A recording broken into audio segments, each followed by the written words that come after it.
Hello everyone and welcome to the second Java tutorial. In today's tutorial we're going to try to solve homework 2. Now let us remind ourselves of the problem. The question was, if you put a $10,000 into your bank account and this money earns 5% interest per year, how many years does it take for the account balance to be double the original? So in how many years the $10,000 will be $20,000? Now let us try to solve the problem. Let's get rid of this. All right, let's open in BlueJ and we'll create a new project. We'll call it this time tutorial 2. Tutorial 2.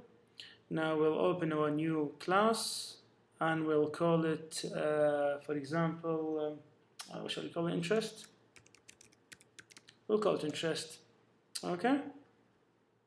Go into interest and get rid of this. Right. Let's try to solve the problem. Now I'm just going to add a comment just to show you the comment, the way you type in a comment.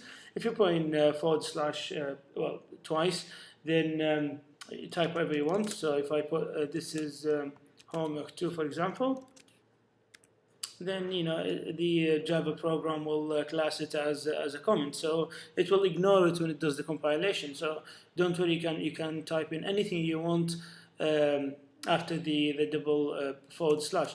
Now, okay, let's start opening the new class. So if we go public class, public class has to be the same name, interest.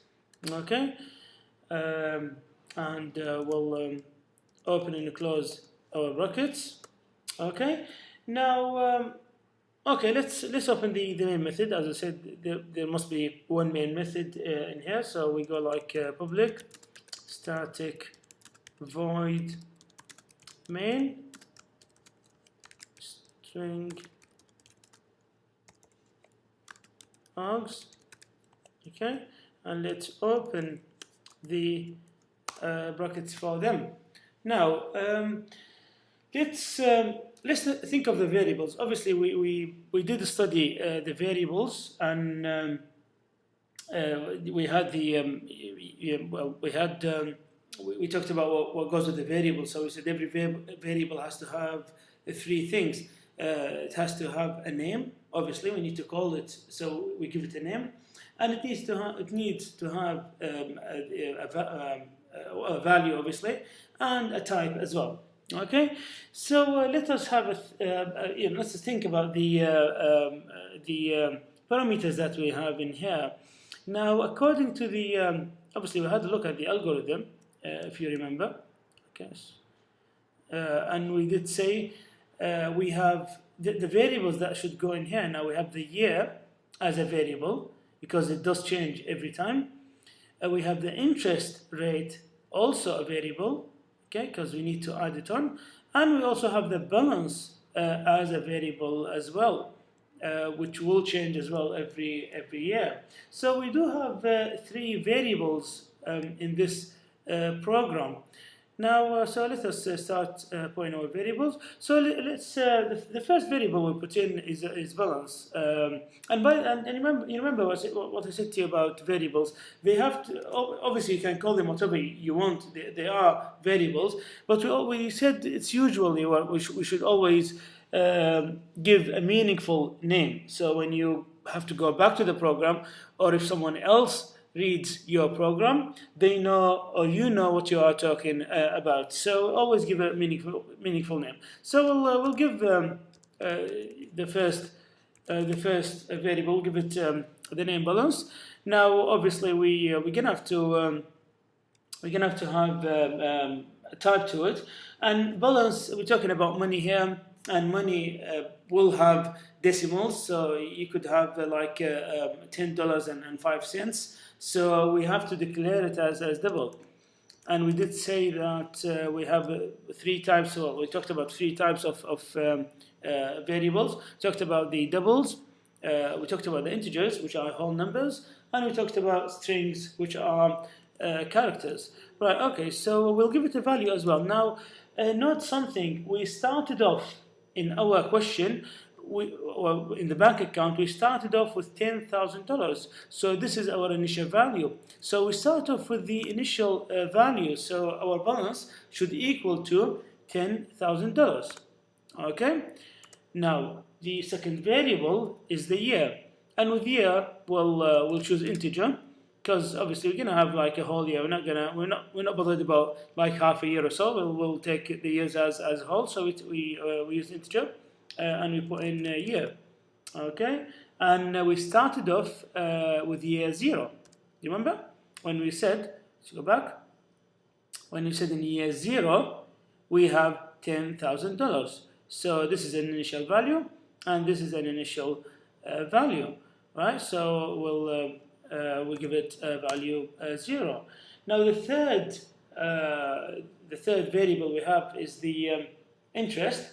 And obviously we're going to have to give it a double type, because it's 5%, so this is 0.05.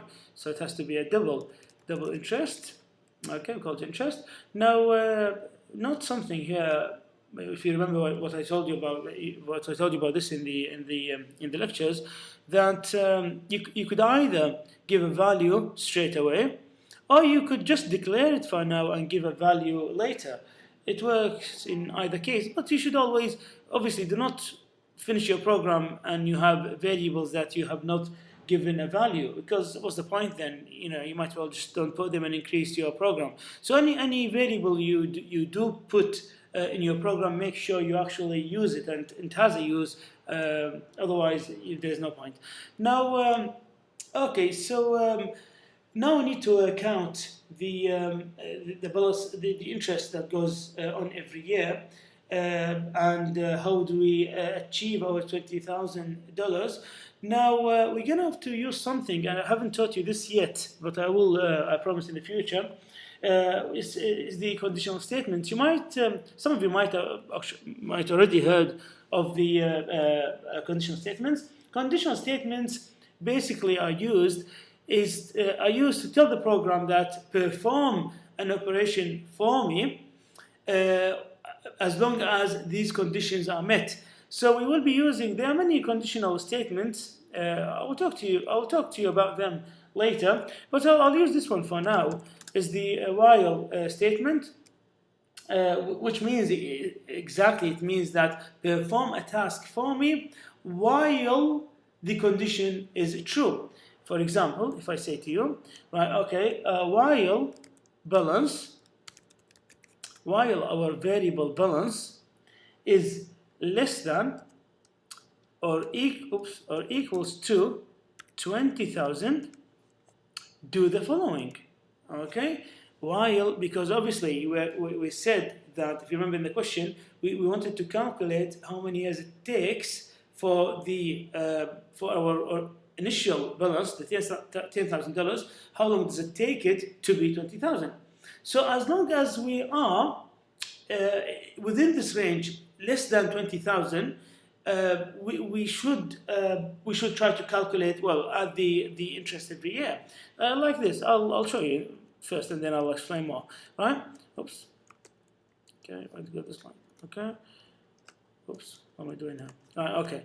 By the way, note this thing. It's quite nice that when you go to brackets, it'll give you it'll highlight the matching bracket. So that's useful, and not something as well in BlueJ. This is quite interesting as well. It gives you like different colors. So we started off, if this is the class. You've got a nice a light green color for the class, and then we opened the main method. It's got like a yellowish or yellow color. And then inside it, if you see the while, it's given it also different color, right? I don't know why this is not aligning, so just let me. Okay, what am I doing here? Right. Okay, let's. Now is it? Oops. Oh, it's not working for some reason anyway. Right. Anyway, okay. So I'm trying to align this bracket with this one. It's not a disaster, but anyway, right, let's continue. Right, okay. So now we have to put our mathematical equation. We did say from here, if you remember. that this is the way we calculate the interest, is that we multiply the interest by the 5% in the first year, and then we get the interest, and then we add this interest to the balance.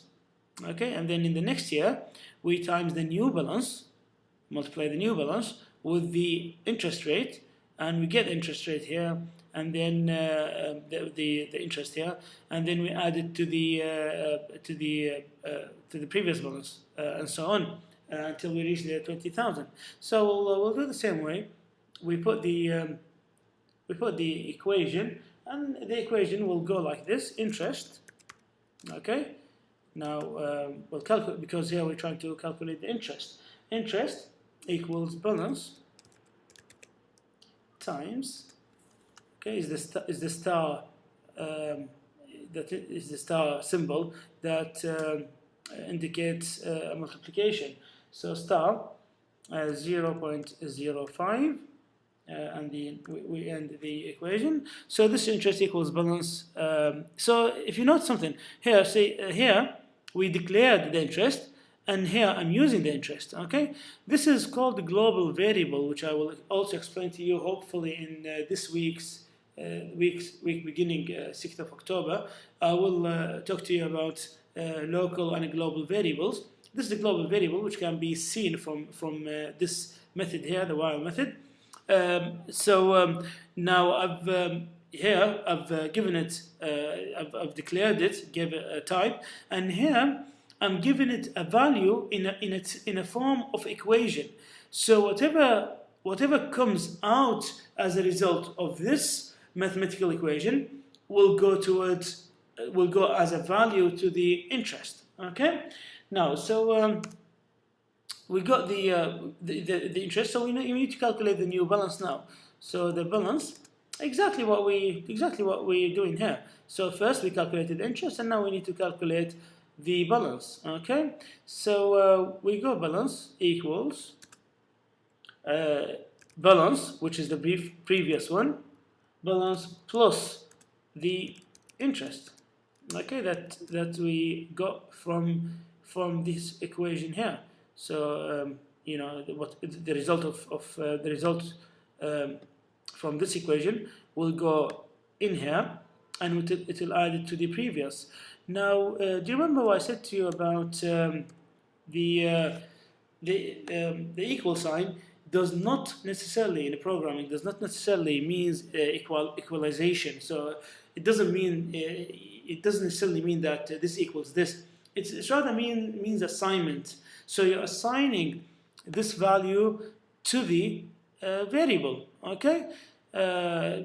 Because now you see, it's like here mathematically it doesn't make sense. You say balance equals balance, which is the same value, or supposedly the same value, plus interest. So it doesn't make sense, as if you're saying 5 equals 5 plus 1, okay? Which it doesn't, right? So the equal sign in programming means, or in Java in particular, means assignment. So you're assigning this value to this one. Okay, right. So let's continue now. And after we calculated the interest, and after we got our new balance, now we need to increment the year.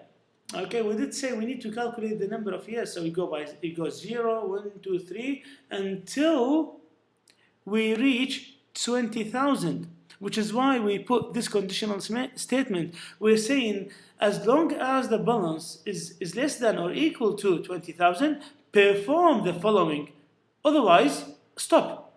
Okay, so we go now year plus plus, which means that which means that increment the year, or I want year plus plus. Okay, so which means that increment the year. Now, if you compile this program, nothing will be printed. Okay, let's see. It's compiled so far, no problem. I just want to demonstrate this for you. If you go here and try to get an answer, okay, well, nothing happens. And why is that? Because we haven't told the program to do anything for us. We did say we did tell the program to work this out for us, but we did not give an instruction to perform any kind of output.